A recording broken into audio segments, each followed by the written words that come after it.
Betsy and Thomas here for the American Intelligence Media. Today we're looking at the tweets of August 11th, 2018. Why isn't the FBI giving Andrew McCabe text massages to Judicial Watch or appropriate governmental authorities? FBI said they won't give up even one. I may have to get involved. Do not destroy. What are they hiding? McCabe's wife took big campaign dollars from Hillary people. Shall we go on to the next one? Oh, sure. Since it has ... Sure. Will the FBI ever recover its once stellar reputation, so badly damaged by Comey, McCabe, Peter S., and his lover, the lovely Lisa Page, and other top officials now dismissed or fired? So many of the great men and women of the FBI have been hurt by these clowns and losers. Clowns is a word used on the internet to basically indicate rogue CIA. Isn't that interesting? That he's calling them clowns and losers. Now, he could just be calling them, the clowns that they are, but this is no longer a joke anymore. And so when he calls them clowns, I assume that he's basically saying, he's calling them out as the shadow government. He's calling them out as, deep state operatives. But let's go back to the very first part of these two tweets that were put together. And again, it's always an honor, Betsy, to be decoding these with you and to be finding the meaning between the lines, because the real news of the day is Donald Trump. Anything else is not old, not news, it's old. And as we know, there's no reason whatsoever that a sane person would listen to the subliminal programming of mainstream media any longer. And even if you're on Fox News, the supposed one allowed Republican channel, imagine that. What do we have, 8? Well, they declared Democratic channels and one Republican? They say they're conservative, not just Republican. Conservative. Mm-hmm. They say they're fair and balanced, but anything but. I'm sorry, you know how I feel about fake Fox News. They need to do a much better job before they get high rankings in my book. So just think about that. We don't have any true news. The news is supposed to keep the first, second estate, what would in the old days be called the ecclesiastical and then the political or the monarchical groups of country, separate from we the people, the common people. And then the fourth estate, news, the media, communication, intelligence, is supposed to inform us so that we will not be overwhelmed by these assumed authorities of the first and second estate. Well, we've explained how that breaks down into the judicial system and into the political system. And these ideas have to be, unfortunately, overthrown from time to time. And so the mainstream media at this point couldn't be any worse of an enemy of the state or an enemy of anyone who's watching it, because we've explained to you that all of them use Avid, and Avid is a prompter that basically tells them what to say, taken from Reuters, Thompson, and from the Associated Press. Nobody's writing any news anymore. Nobody's doing any news. It's completely propaganda. It's read to you, and at the same time, subliminally, you are being told to believe it. And you will believe it. After literally just a few minutes, you have no choice. And they will admit this. We've shown it again and again in our intelligence reports that there are literally hundreds of ways that you are being subliminally programmed to go with what they want you to. Now, if we know that overtly the words coming out of all of mainstream media are completely democratic, as a matter of fact, you have CNN saying literally that they were basically working for Hillary. They couldn't have done anything. They were bragging. They couldn't have done anything more to get Hillary elected. What? Wait a second. Think for a second. Then how is that legal? Then they need to say it is a political. It needs to say it's a political donation to her party. The entire mainstream media during the entire election between Trump and Hillary, when it came down to the two of them, every single news report was negative against Trump, positive for her. Therefore, the billions of dollars that would have represented need to now be claimed as donations to the Democratic Party. Now, George Soros gave his $6 billion over those 9 years or 10 years it was about, through super PACs and through last-minute blitzkrieg attacks of subliminal messages and paid political announcements on the television. And they were convinced, they had done the statistics, that would make sure that they would win. And then they now know, as we pointed out recently, that Harvard has shown that between 6 to 8 million illegal aliens voted during the last presidential election. And as we know, they usually vote Democratic because they're following the subliminal programming. So when we talk about Andrew McCabe, wait a second. Andrew McCabe? Wait. No one in America who watches mainstream media even knows who that is anymore.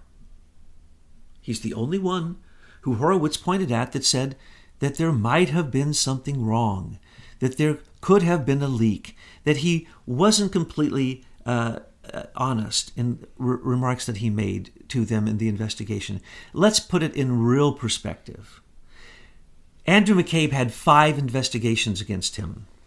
1 for his wife, Jill McCabe, and the money that came from Hillary, because at the same time, he was investigating Hillary.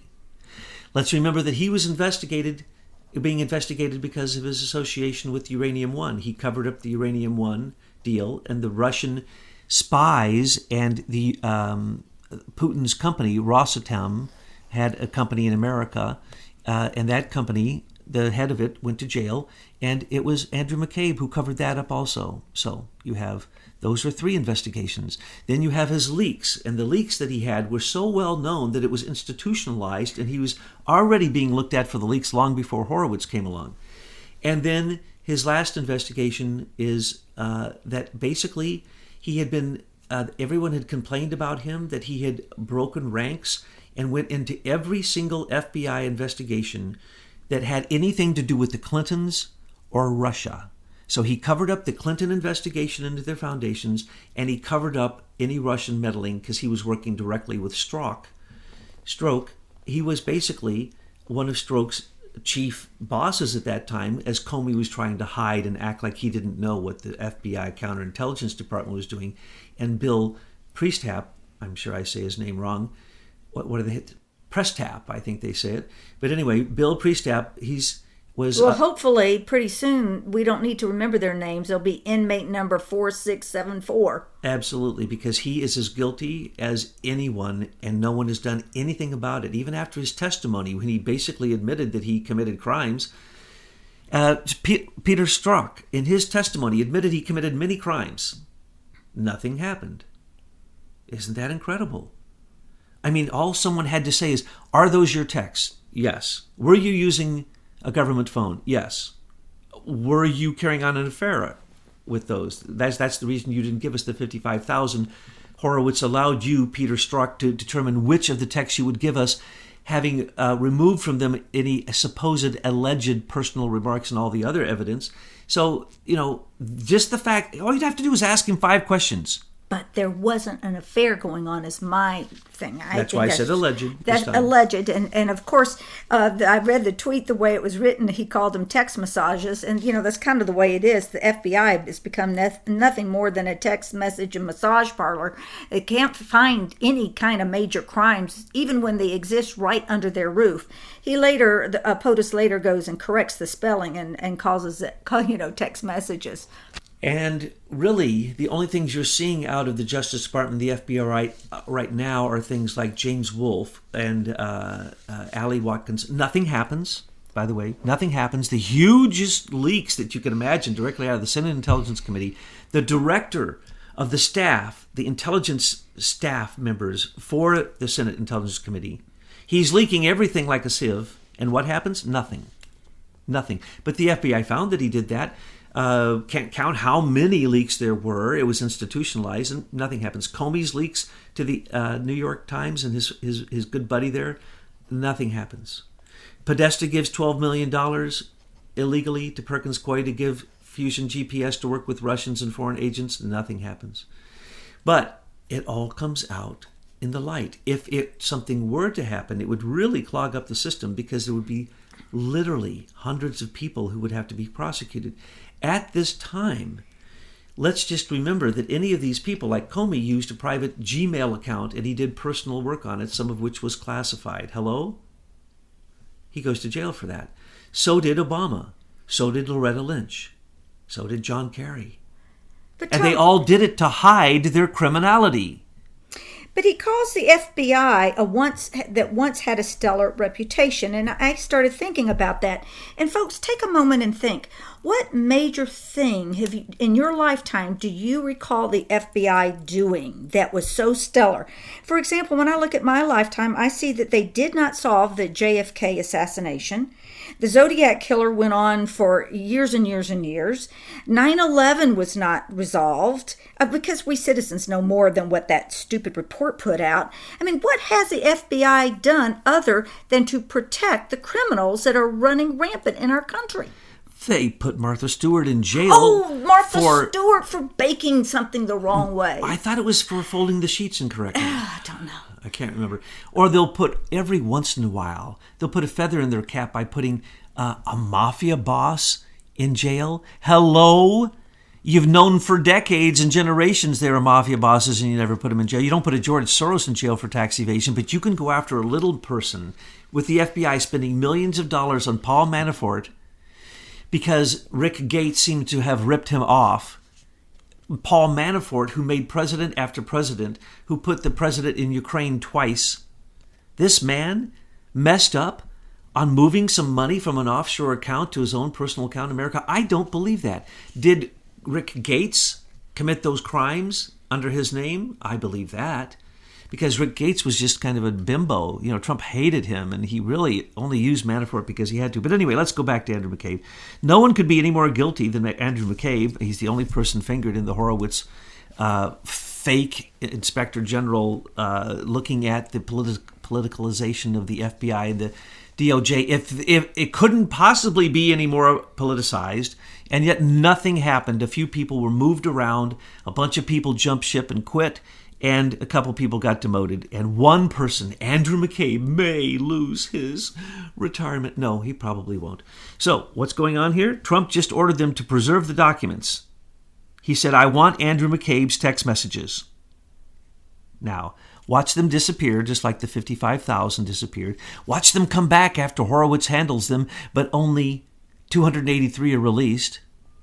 Oh, that's what's going to happen with Andrew McCabe's text messages. But as we said all along, if Comey's, McCabe's, Victoria Nuland, Loretta Lynch, John Kerry, Susan Rice, Obama himself, did you mention that? Obama, Valerie Jarrett, if any of their text messages were released, the private ones on top secret secure lines, or they're ones where they took that material over to their private Gmail accounts and their text messages and their phones, which weren't secure. Looking at either one of those, or even getting the rest of the 55,000 of Strzok and Page, the two people who were leading this charge against Trump and clearing Hillary, they'd all go down. So is that going to happen? Well, here's what we said just some weeks ago, because you got so fed up that you started yelling like I used to yell, and you said you wanted these FBIers to come out and be whistleblowers. And guess what? They did. And now we have some of the best FBI pertinent, exact information that it all started with McCain, and that McCain's guy, Henry Kerner, and McCain's guy, David Kramer, are the ones who started the dossier. And they started it in the Senate Intelligence Committee, telling them that they'd get Christopher Steele to come over and testify before them about a dossier that had yet to even exist and supposedly wasn't even thought of until July when John Brennan thought it up. No, it was in existence long before it, and John McCain, because FBI whistleblowers have come out and mainstream media are picking up these things and they're reporting them, just like the James Wolfe incident with Ali Watkins. They're reporting these things. Now, they don't report it right and they don't report it true, and they end up siding on the side of evil, but it doesn't matter. It's still coming out. So the whistleblowers in the FBI have done exactly what you asked them to do, Betsy. They are coming forward, and they are turning the evil ones pulling them into the light. And so, John McCain, you better stay hidden, because now we know of your criminal activities. Where is John McCain? I want to see a recent video of him waving from the hospital bed, or, some motion of life. I agree with you. And that any governor would simply put someone in that office, even for a temporary position, because they were related to him Oh, that is just disgusting. It is disgusting. That is so un-American. It is so un-American because we aren't a monarch, and you don't get your title because of who your mama and daddy are. And that's what we fight against, and that's why fake justice works. Fake titles, fake entitlements, fake power, fake monarchical power given to just... Don't forget the Esquires. Yeah, well, you have to be a lawyer, or you basically hardly have any standing in one of these courts. Because they created their own language that only the lawyers understand, and their own rules, and you can't go in there. You see, if you think that you're going to go to court to get justice, you're not. The courts are all rigged. It's better to try to find a way to settle out of court with arbitrators whose professions were at one time engineers. Engineers should be all of our arbitrators.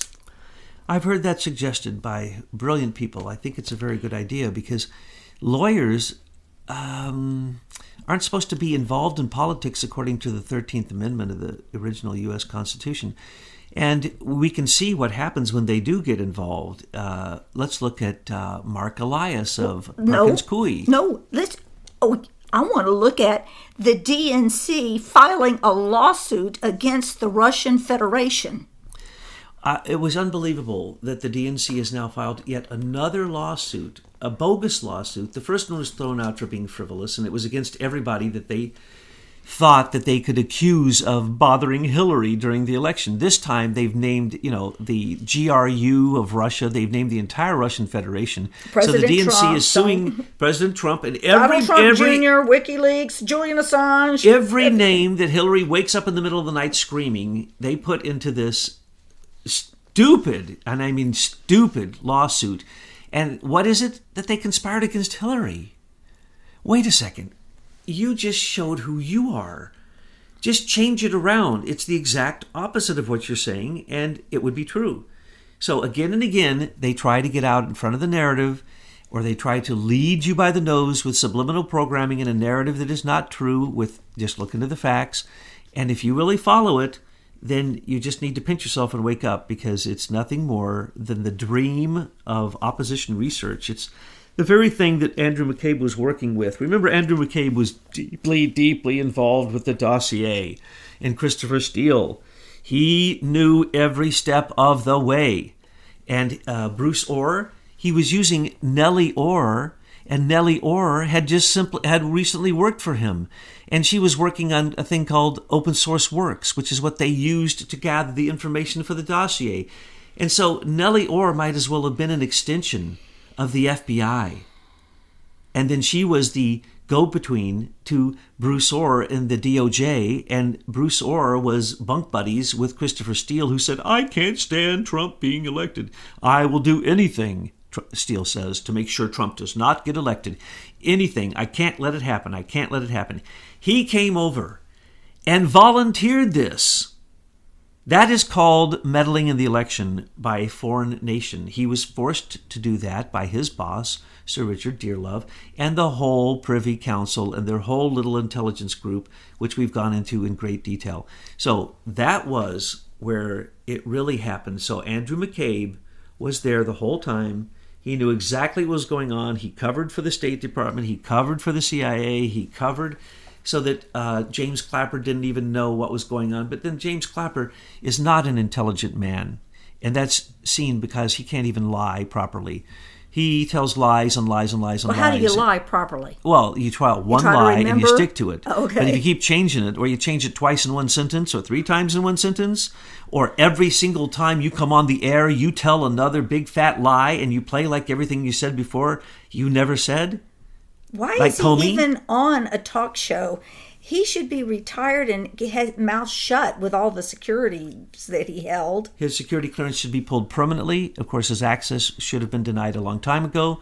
He's an enemy of the state, and what he's doing is against all of his security clearances, so it should be revoked, and he should be put in jail for what he's done, because what he's done is he revealed privileged conversations with the current president of the United States and matters that were in effect, that he admits, putting informants in that election, which was an attempted coup d'etat. By his own words on the news, he admits his attempted coup d'etat. Next tweet. The riots in Charlottesville a year ago resulted in senseless death and division. We must come together as a nation. I condemn all types of racism and acts of violence. Peace to all Americans. This time he got out ahead of the game, got ahead of the narrative, and said that last time they said he didn't specifically condemn the right-wingers. Well, why didn't he? The right-winger, the very same guy who's been doing this all over the country and started in Charlottesville before, Kessler, was a left-wing Occupy Wall Street leader. And from one week to the next, he went from being far left to far right. All he's doing is gathering in targets for the left to attack. This is not a right-wing activity. This is a George Soros-sponsored activity. He has been paid since he was in Occupy Wall Street through one organization after the next. Just look at the titles of the organizations he represents and look at Tides Foundation. They donate. All the other groups that are going to be coming out to fight them in Washington, D.C. today and tomorrow, just look closely. Their leaders are all paid. And they're all paid. Just look at the names of the organizations. We've already shown you this. There's 184 of them.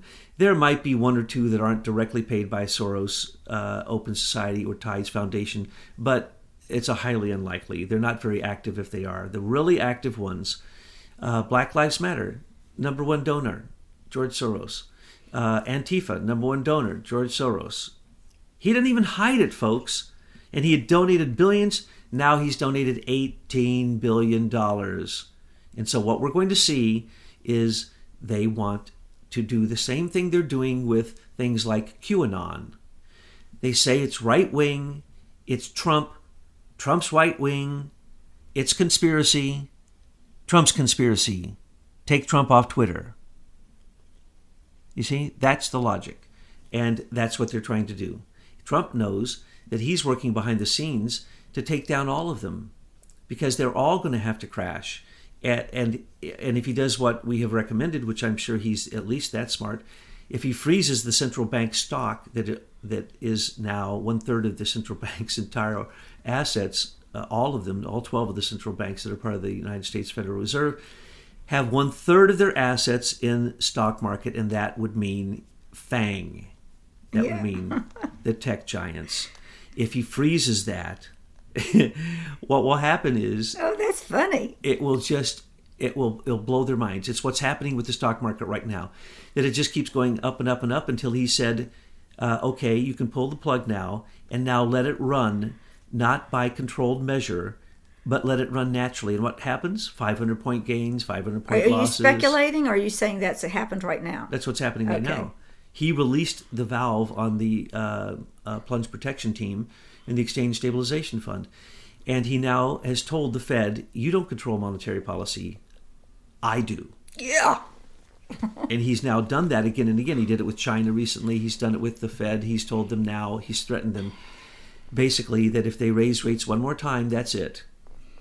And if he means that's it, remember, he doesn't like the stock market. There's much better ways to do venture capital investment in corporations, especially once you get derivatives and longs and shorts and bets and puts and calls out of the business. That's a gambling casino. Get that out, and then it could run honestly. Trump wouldn't mind that. But if the central bank controls 1/3 of the stock market, they can crash it. And then what about the Federal Reserve? Federal Reserve, that's odious debt. We don't have to pay that at any time he wants. He simply says, I'm not paying that. That's not even an act of Congress. It's not even worth It's a national defense action. Yes, and it's not even worth the paper that the debt was printed on, or now what we'd say the digits it was printed on. It just goes poof away. There'll be some repercussions, but patriots out here have been prepared for several years waiting for this. The same people who own the Fed, they'll lie and tell you that the U.S. taxpayers own the Fed. That is a lie. And the central banks, that is a lie. We own a percentage. There is a give and a take that happens, but their take is so big that it is just unbelievable. They set, like a few years ago, they usually get, they for every 3 to 5 years, they put in their bill. They put in a $20 billion bill for just running the Fed when Obama was still in office. And the Congress came back and said, we're going to give you 4.5 instead of your 20 billion that you want. And they fought it, and they lost. Because why? They have no power. The Fed has no power. It is an illusion. The same people who own the Fed are the same people who are fighting, who own the election machines, who own the mass control, mass deception, subliminal programming companies. They're PR companies. This is considered part of daily normal business work in the capitalistic world. And they don't think it's bad. And globalists are massively into this. How do you think they got Europe to go for the European Union? How do you think they got Article 13 passed so that the GDPR got passed so there's no more free speech?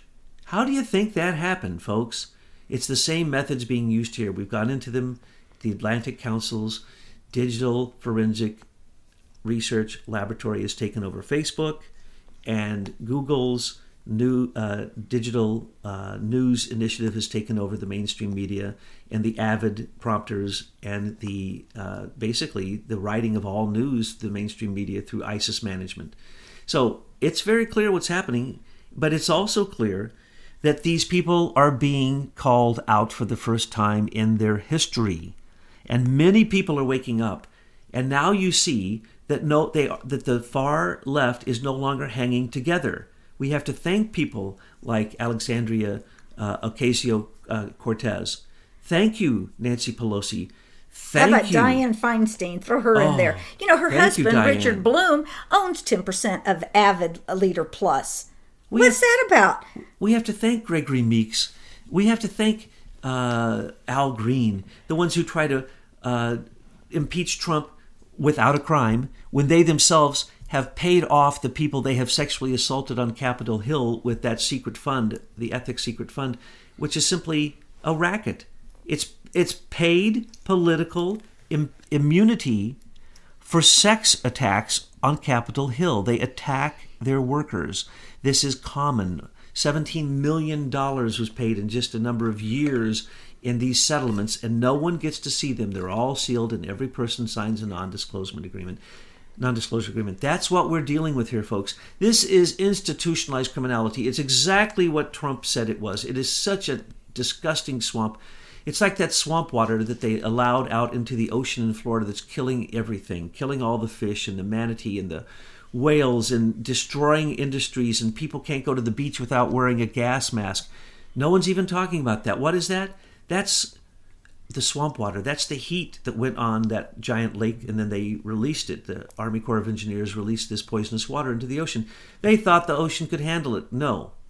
This is what releasing the swamp too fast causes to happen. That's a very good analogy, because people get very anxious, and so do I, and we have to be careful, or swamp gases, if released too quickly, can kill you. They're going to kill people on both the left and right.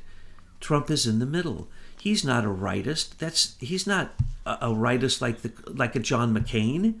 For heaven's sakes, John McCain was the most criminal person on Capitol Hill overtly.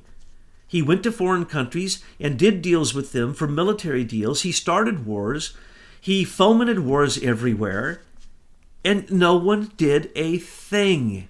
Why? Because it was institutionalized. Now, that institution is so filthy, it's so disgusting, it's so toxic that those waters cannot be let out all at once. They have to be let out gently. So you see Republicans jumping ship because they're so criminal they don't want to get caught.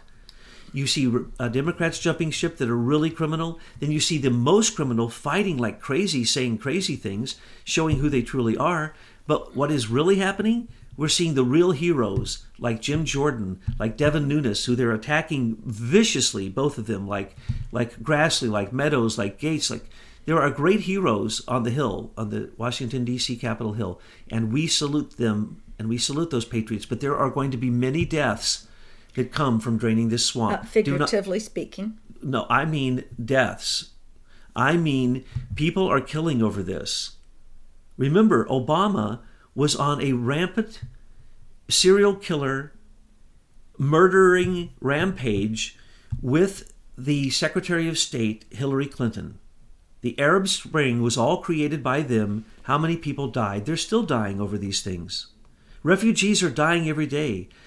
People die in Darfur. People died in Rwanda. People died in Sudan, North and South, in Congo, and Zaire, all over the place. And no, it never even made the news. These were murders.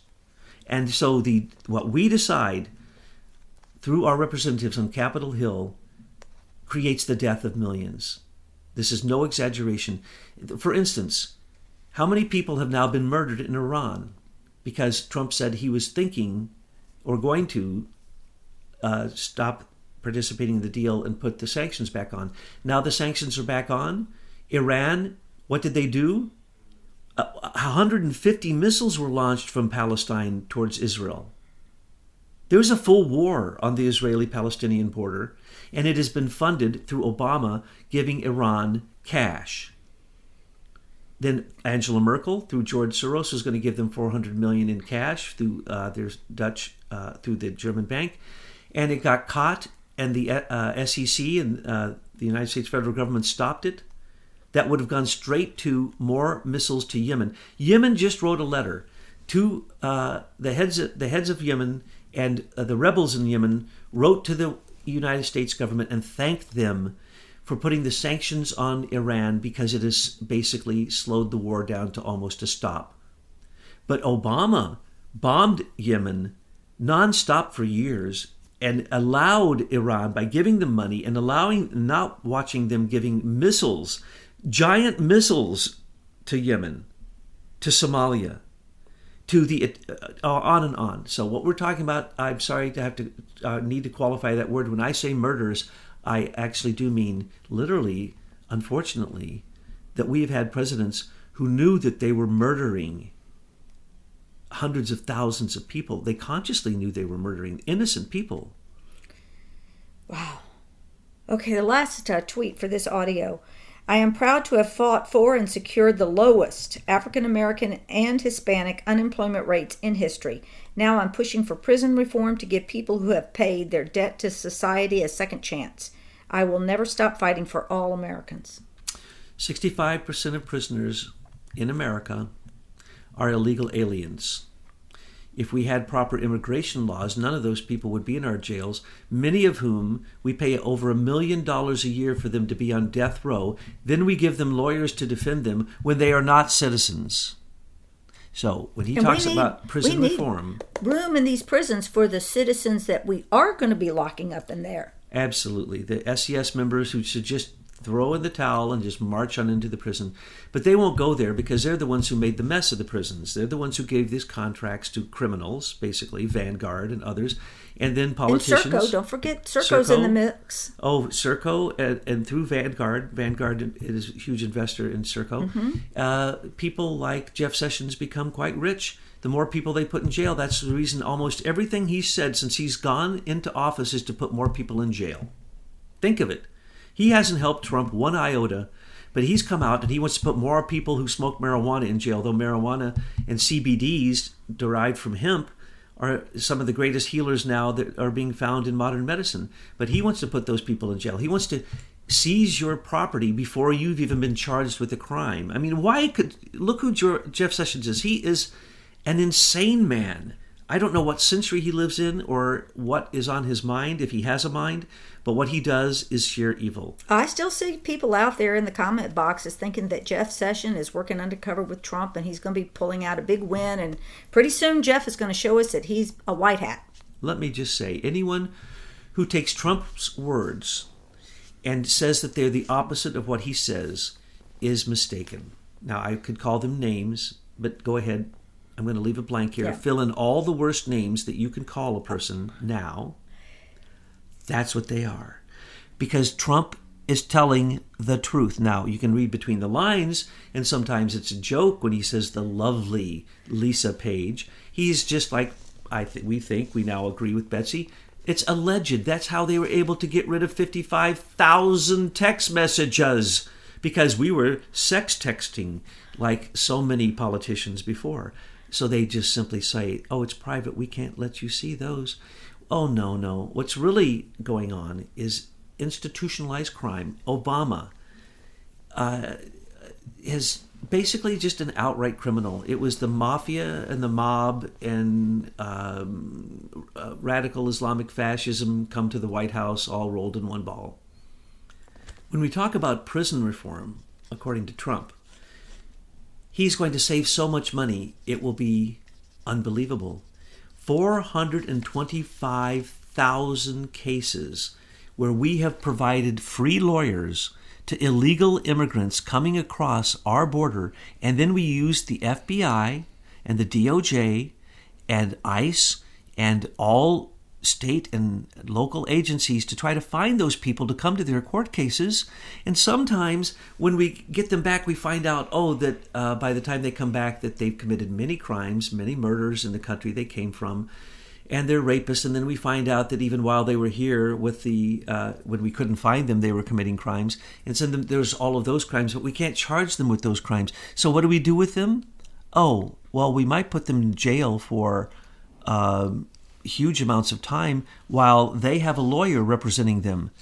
Does anybody know how much that costs? Trump once quoted what it costs to represent those 425,000 at this moment cases pending. Billions of dollars. Why can't we use those billions to build a wall so none of those cases would ever happen? Now the deal is that it's no longer, remember when Obama said unaccompanied minors who come to the border automatically become citizens, and then if their parents get across the border later, they become citizens. That's what Obama said. That's insanity.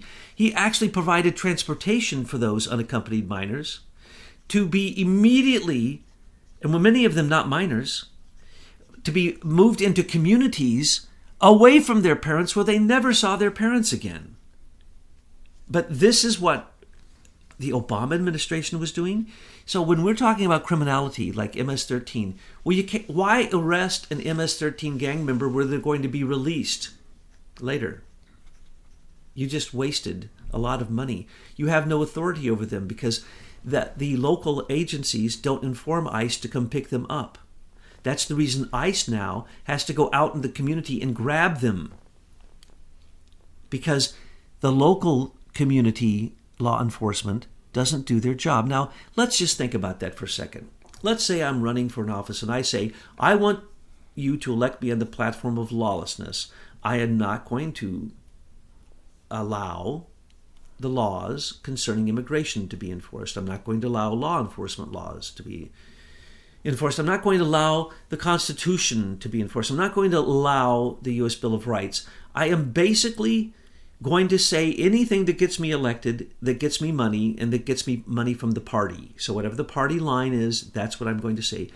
That's what most politicians are running on. They're running on lawlessness, both Republican and Democrat. So that's the question. MAGA means following the law. The end to Obama lawlessness, Hillary Clinton lawlessness, Bill Clinton lawlessness, the Bush lawlessness, the Carter lawlessness, the lawlessness that has plagued our White House since the death of John F. Kennedy. So what we're really talking about here is we have the wrong people in jail. We need to let out the millions of people who are there for having a marijuana joint. We need to take all the 65% that are illegal aliens and send them back to the countries that they came from. And if they don't take them, or if they come back across the border instead of putting them in jail where they belong, we will defund you. Correct. No more U.S. aid, no more trade with you, no more most favored nation trading status, no participation in any treaties with you, trade or otherwise. And if they don't want them and we don't want them, then maybe we're going to have to just build some big cargo ships, and just let them float around the sea. Because I don't want them here in this country. Why would we keep them if we know if the other countries they're going won't to be take released? Then it looks like we may have to go back to the death sentence. We have to go back to this. I don't know if you remember back in the 70s, the boat people. They were people without a country. Mm-hmm. And you can put a jail in on a large boat, and you can just ship it out. Once we have a wall, we can say to Mexico or any country they come from, if they come back, it's your expense for us to send them back, or we do no more business with you. But what if the countries don't take them? Why would they want these criminals? Then we do what has happened with George Soros and the migrants, the supposed migrants. It's an invasion. You get a boat, and you drop them off on the shore of the country they came from, and then you leave And with if an they- empty boat. And if they don't have a shore, then we helicopter them in with parachutes. Whatever I it just want to takes. get the logistics down because they need to go back where they came from. Absolutely. Yes, you deliver them any way necessary. They are not ours. They are not our criminals. We do not need to spend $1 million a year because they want to kill people because the countries they come from don't want to have them in their jails and they don't want to deal with them.